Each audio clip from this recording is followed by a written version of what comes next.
Police Minister Ginny Andersen vows to focus on community safety. Police Minister Ginny Andersen says she will be working every day to make sure New Zealanders feel safer. Prime Minister Chris Hipkins yesterday announced Andersen would take over the role, after previous Minister Stuart Nash resigned. Subscribe our YouTube channel and click our bell icon for new videos. Previous Minister Stuart Nash resigned. Nash spoke on the radio about phoning the police minister 2 years prior about whether a sentencing he disagreed with would be appealed. This breached 2 rules for ministers: avoiding being seen to influence police prosecution decisions, and not commenting on individual judicial decisions. Andersen, the MP for Hutt South, joined on a tour of the Hutt Valley north of Wellington this morning. Hipkins also represents the neighbouring Ramutaka electorate, which includes Upper Hutt, where he lives.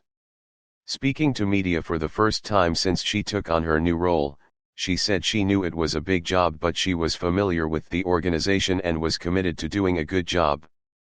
"I know it's a big job, and I know firsthand that policing is a tough job out there. I take the job incredibly seriously. I'm proud to have worked within police in the past, and I'll take those skills that I've learned and apply them every day." Andersen has previously worked in police for 10 years as non-sworn staff focusing on policy work. This included Maori, Pacific and ethnic services with a focus on reducing Maori offending, as well as work on tackling methamphetamine and organized crime. National Party leader Christopher Luxon said the government needed to tackle crime really hard and make sure that we make progress on it. "From our point of view, we want the government to look at our plan. We're going to back police, we're going to tackle gangs, and we're going to create some serious youth offender categories as well." He said serious consequences for serious offenders were needed. "We need to be on the side of victims of crime, not on the side of offenders, and that's why we've talked about making sure we have really strong gang policy, that we tackle the gangs, ban gang patches in public spaces, stop them consorting and associating, making sure we can have warrantless search powers for illegal guns, certainly create a serious youth offender category so that we can actually make power interventions in young people's lives and get them on the right track again. We think using youth military academies supported by community organizations is a great way to do that. I just don't accept that we have to accept that this is now the new normal in New Zealand. We can do much, much better than this." Nationals' Mark Mitchell said yesterday the appointment of Andersen, who has only been in cabinet since last month and is second lowest ranked, sent a signal Labour had given up on law and order. Hipkins, however, expressed his confidence in her. Andersen today thought she had some advantages in terms of her experience.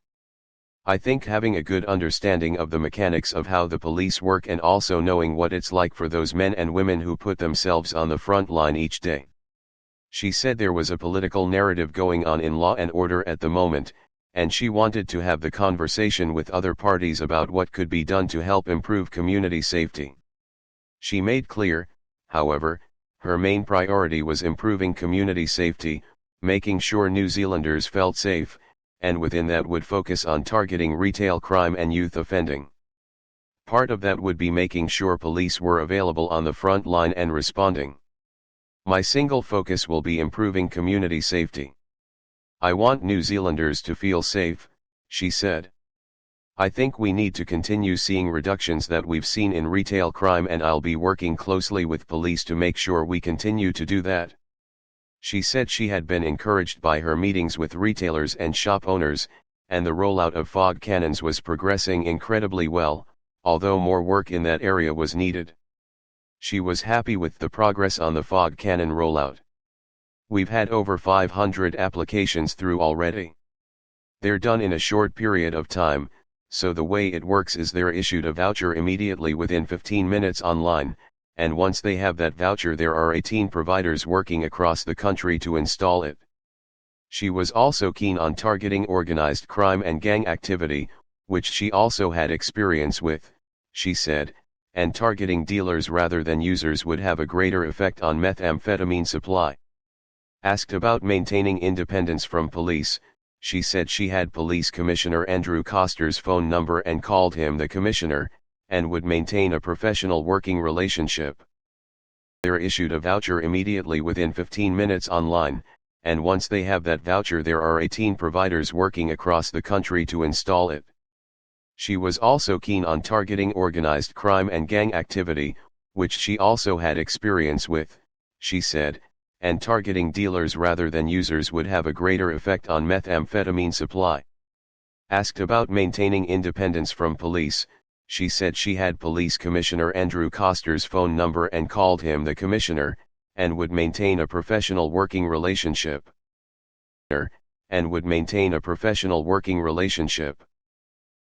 Subscribe our YouTube channel and click our bell icon for new videos.